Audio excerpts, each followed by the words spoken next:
Welcome back to another episode of the Grassroots Tennis Podcast, a platform created to entertain, educate, and grow the game of tennis at all levels. My friends call me Ship, but this show isn't about me. We will be bringing you interviews with coaches, community leaders, and players, along with updates about tennis happening around the world. Tennis is a culture, and we are all writing tennis history together. Today, I am here with Ethan Quinn. If you've been following tennis lately, you may know who Ethan is. Most recently, this past school year, he was the NCAA singles champion. As a result of that, Ethan got a wild card into this year's U.S. Open. He's already been traveling and has tried to make the step, take the next step on moving into the Pro Tour. And so he is currently traveling and nice enough to give me a little bit amount of his time while he's on the road. For those of you that like to watch from home, Ethan doesn't have camera because he's calling in. So first and foremost, Ethan, welcome to the pod. Thank you for having me on the show. I really appreciate it. Looking forward to it. Like you said, on the road, so hopefully my service isn't too bad. Now, are you getting a break now that you just finished up at the Champaign Challenger? I am, yeah. So I got last week off for just Thanksgiving. Yeah, I was able to see my girlfriend. And then starting tomorrow is when I'm starting my preseason for the next month. So you're making that transition right now from college to the professional level. Obviously, even while you were headed to college, you would have already been dabbling in futures and you would have been playing with some pretty high level people, already rubbing elbows, with some pros, I'm sure. My question is, what do you really feel like is your focus right now in your practice sessions as you try to kind of take yourself and transcend to your next level? Do you have something you're really focused on right now? Yeah, I think there's kind of two components that my coaches and I have kind of been focusing on. Starting off with strength and conditioning. Kind of throughout college, I mean, there's shorter sets. Not shorter sets, but there's no lets, no deuce points. So the matches definitely aren't quite as physical as these pro level matches. And then obviously, as you get to the Grand Slams, they become 3 out of 5 sets. So you have to be able to physically play for up to 5 hours or so at a very high intensity level. So I think that's the biggest thing for my improvement is just getting myself physically stronger, getting better conditioning, being a little bit more mobile, which I personally don't have the best hip mobility, but that's definitely something I can continue to improve. And then secondly, just continuing to find my identity on court. This summer I had few moments where I wasn't really feeling like myself on court. You could see in my results where I had a kind of maybe a month or so where just wasn't playing the greatest tennis, not winning matches. So just really finding my identity and really knowing how I'm going to come to practice each day, how I'm going to compete and match each day.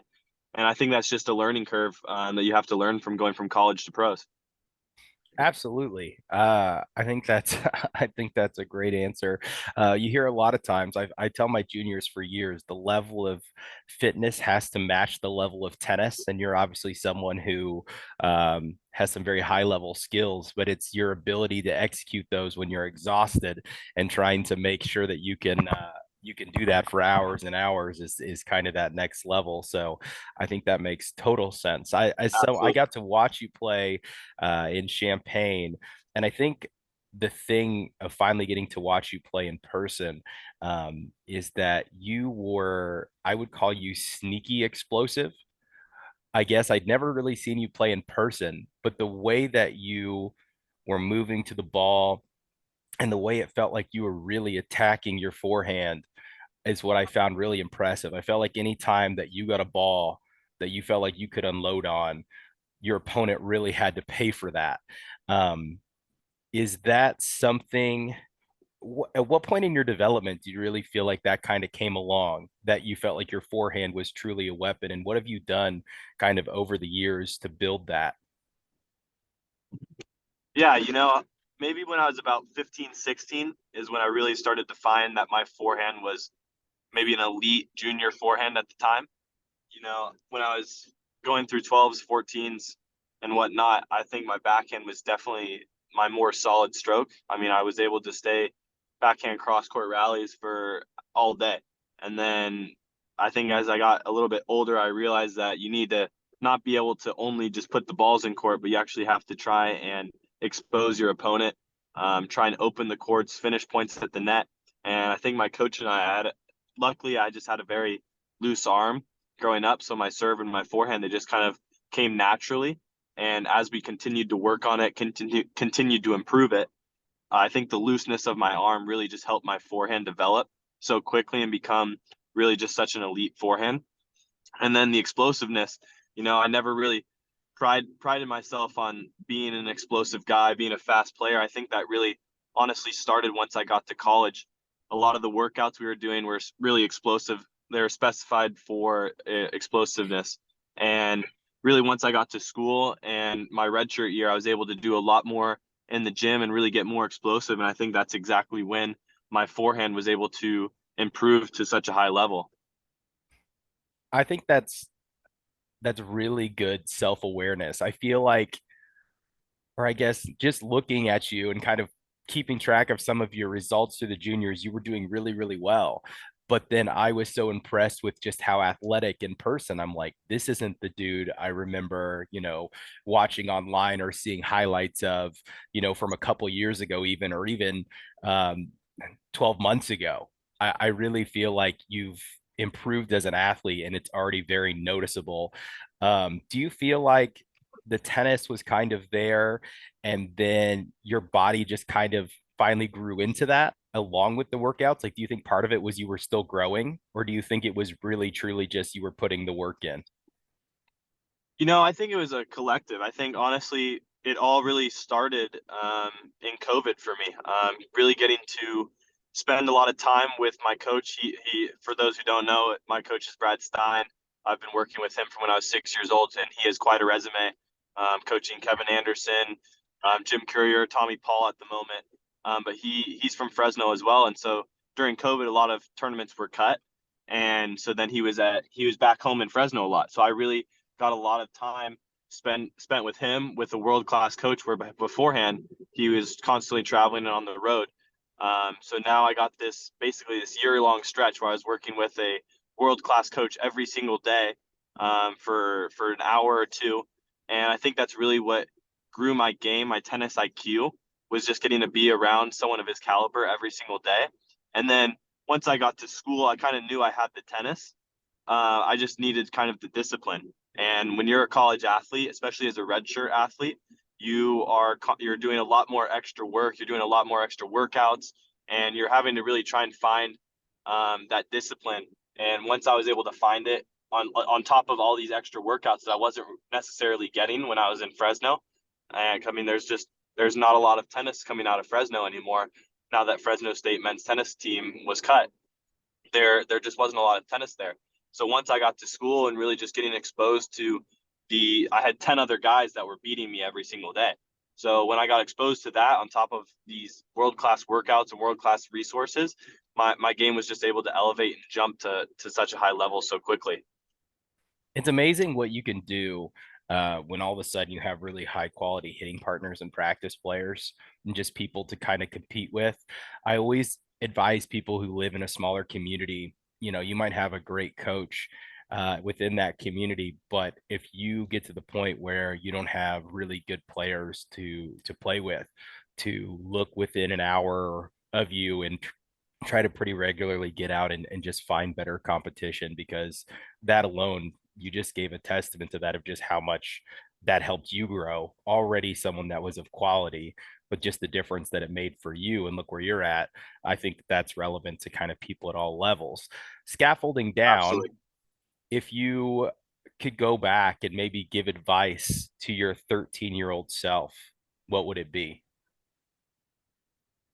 Gosh, I don't know. I mean, there was plenty of moments when I was younger where I definitely was questioning my abilities in tennis, questioning if I really wanted to commit to being a tennis player. I mean, a lot of weekends I would miss out on birthday parties and things of that sort, class parties for, I don't know, if I was going to Disneyland or something like that with my class. I think I would kind of tell myself, in the grand scheme of things, if you're able to continue and sacrifice these small little things, then once you get to the top, you realize how insignificant that birthday party you missed was. Because I mean, every year there's gonna be more birthday parties. Right. It's not every year you're gonna get to become a professional tennis player. So I think absolutely missing that sacrifice and dealing with maybe the hardships that a 13-year-old goes through and not getting an extra slice of pizza, I think Right. it's totally worth it for sure.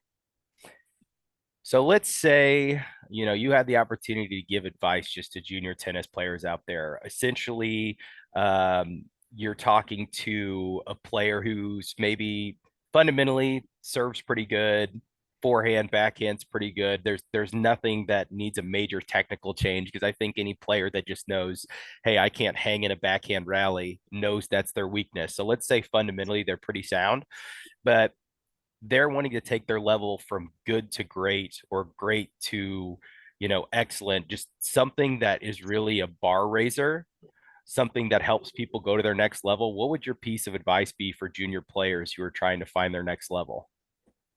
I think the thing that stands out most to me is quality, not quantity. So I'm driving to Boca Raton, Florida right now, and I train out of Everett Tennis Academy.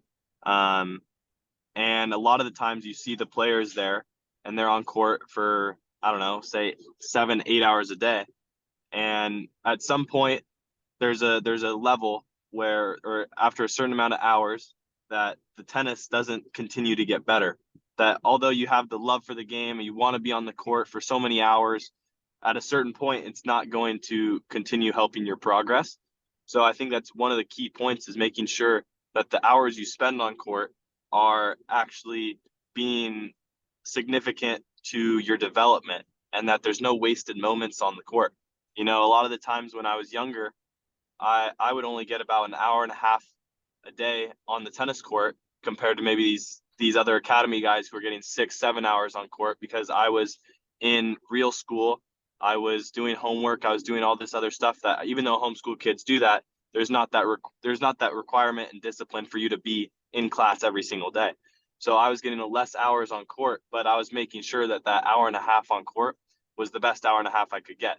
I was constantly competing with myself, just down the warm up, not missing a ball for the first 50 balls. If I could do that, then I knew the practice was going to start strong, because I was so locked in from the very beginning that by the time the hour and a half was up, I had done everything I needed to do at such an intense level and in such a professional level, that then I knew my development was just as good as the guys that were on court for 7 hours.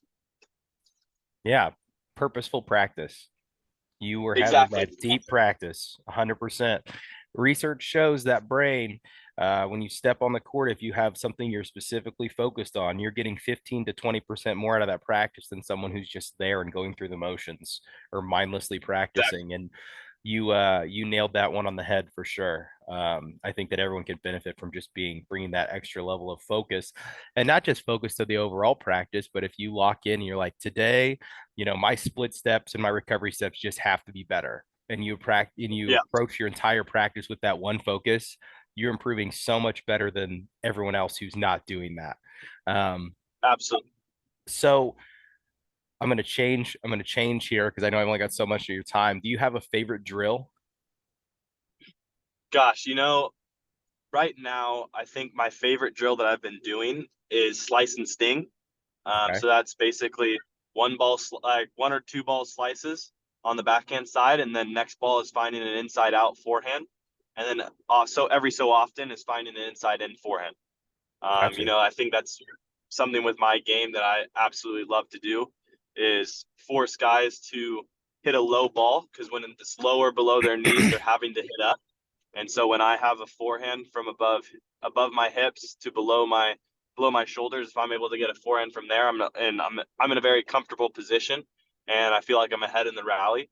And a lot of guys, once they hit that ball a few times and they see what I'm hitting off of it with my forehand, then they become a little bit scared. They try and change things up a little bit, and so then it oftentimes works in my favor. So I feel like it's a drill specifically that works to my game style. Are you doing that strictly live ball, or do you have someone feed you that drill sometimes? How do you set that up? Yeah, it depends. Sometimes I have a guy hitting where sometimes the other person is hitting over every single backhand. And then sometimes I have a coach feeding the balls. So, I mean, it really just depends on what point in the practice it's at, what point in the week. If I'm at a tournament, maybe I just want to have a few extra reps. So after a warm up for a match, I'll just have my coach feed a few balls, something like that. It really just depends on the moment and the situation. Yeah. And when you hit that inside out ball, are you looking to work on hitting a really heavy ball and working the ball out of your opponent's strike zone? Or are you hitting that like you're trying to hit flat and hit a winner on that ball that you're running around on the inside You out know, one? once again, just kind of it depends on the scenario. If it's right before a match, maybe I'm wanting to absolutely unload on every single ball just to try and get that feeling. Just kind of get the jitters out a little bit. But maybe if it's a moment where I'm trying to develop, then I'm going to be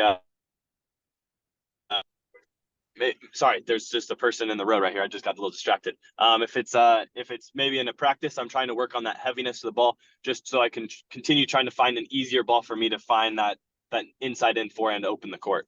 That's my favorite play when I'm actually playing tennis is to slice and get a slice back or get a weaker ball back and then to run Yeah. around. Uh Yeah. Definitely the only way I got through college. My backhand, topspin backhand is not on level, my friend. But I can slice all day. I'm out there like The Grigor, slice is just slicing nice. all day. Love Yeah, that. for sure. Love But yeah, that. till I can find a forehand. It's yeah, yeah, absolutely. Um, that's funny. Let's see. Uh do you have any tennis hot takes? Maybe something you would change about the way junior tennis is currently structured in the US, something you'd like to see change at the college or pro level, um, anything that you're just passionate about? I think maybe the one thing that I personally would be passionate about is the U.S. having a lot more tournaments maybe not future level, but about 25K to challenger level players.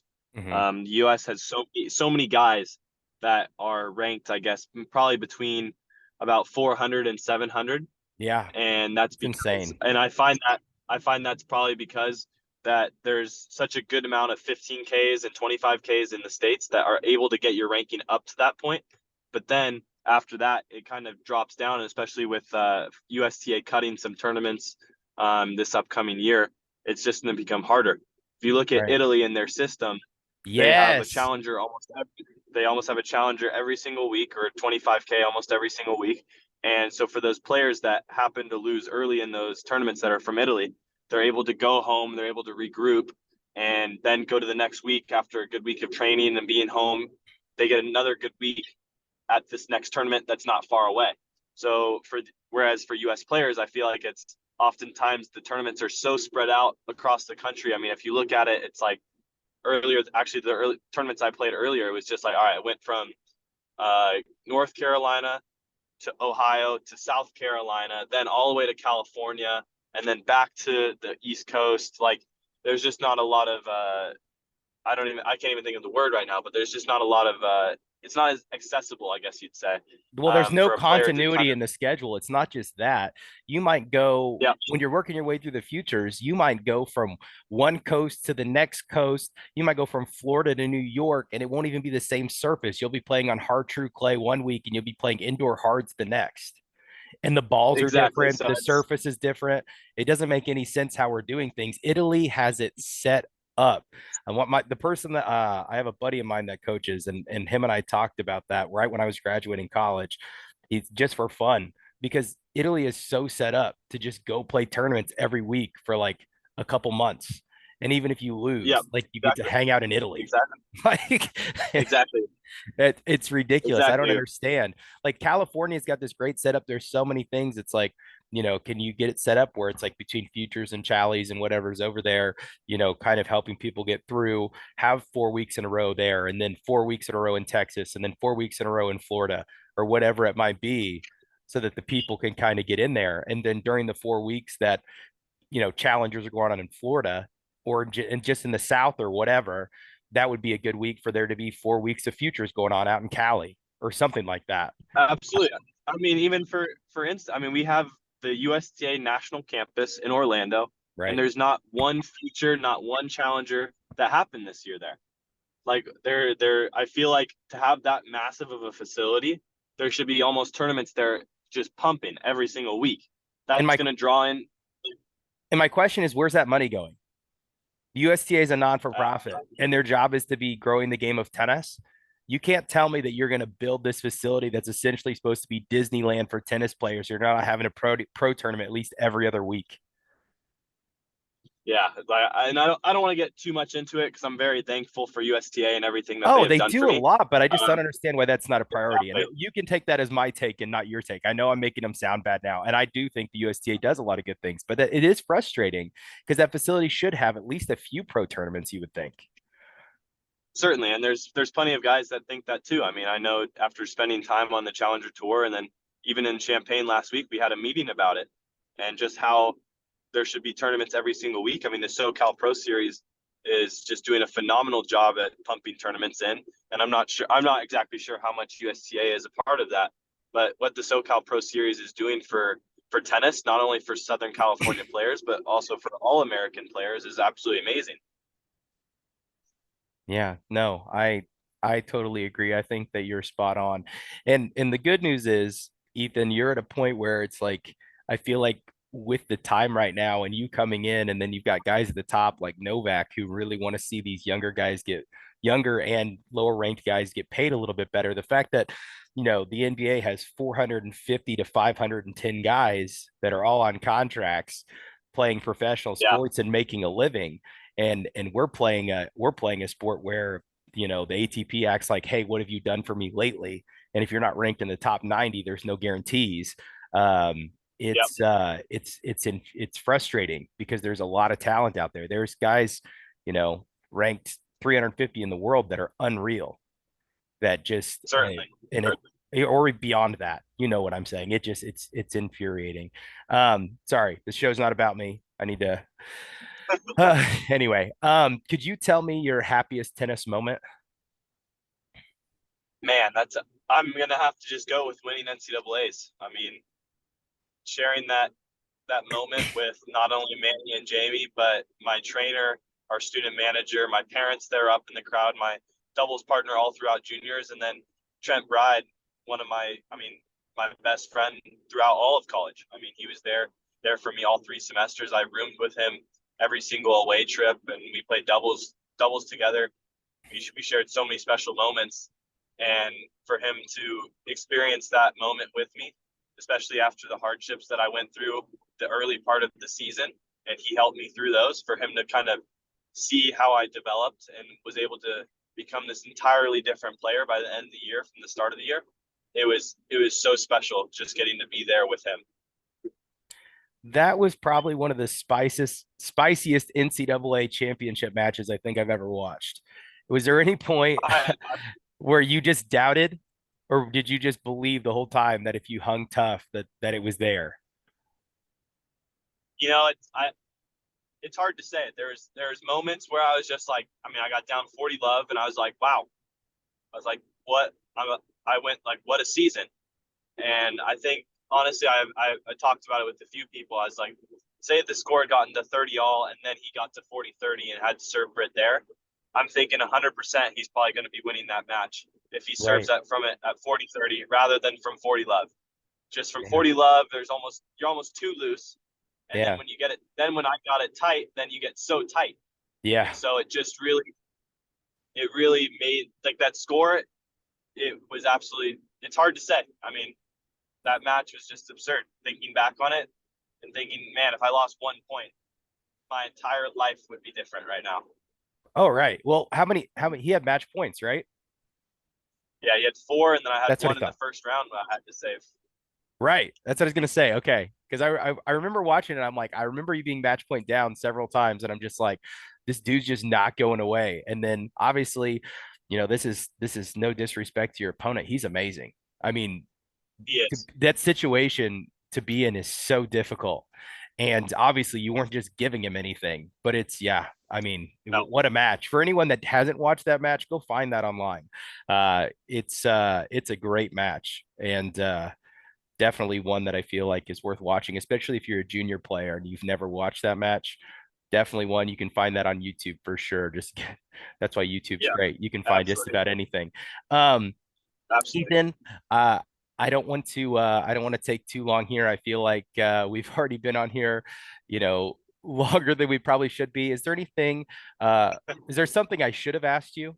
What is there anything else you want to talk about? What's something I should have asked you? Gosh, I don't know.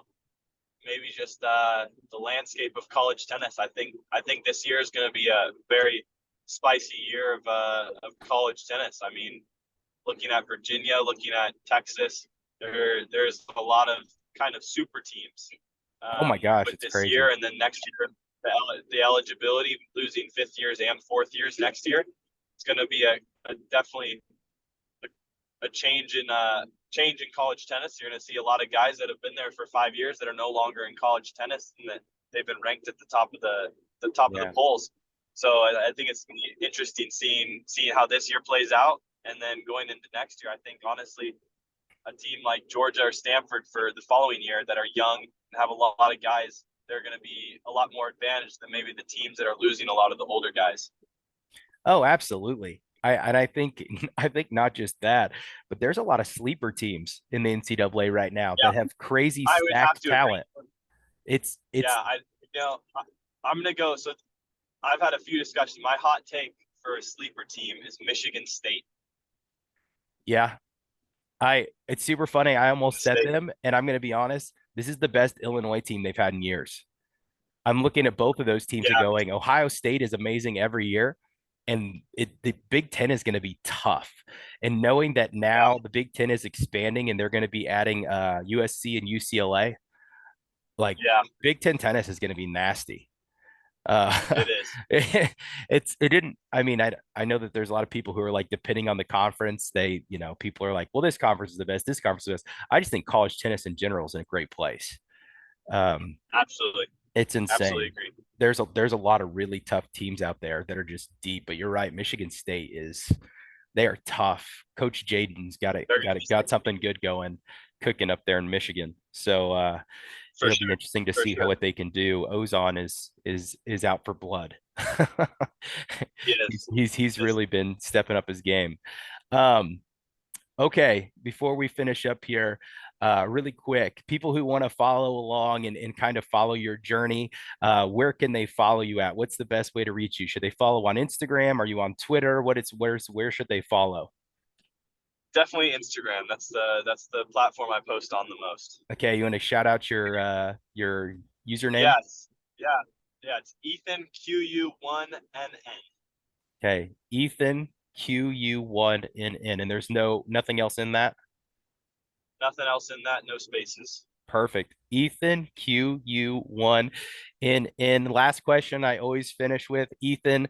Um, keep in mind we're really just trying to give back, and obviously you're the man with the connections. Who do you feel like needs to come on the Grassroots Tennis Pod? Who's someone that you feel like has something to give back to the tennis community? Who's a tennis brain that we need to pick? Who's someone that junior players or tennis enthusiasts need to hear from?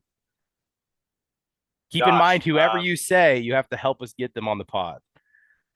And Oh it could be man. a I coach, don't it can know. be a community leader, it could be someone that's got great stories, could be a tournament director, can be, I mean, could be anything, or just another player. I mean, it doesn't matter. Does anybody come to You mind as know, someone that's great at telling stories or has it would be a great interview?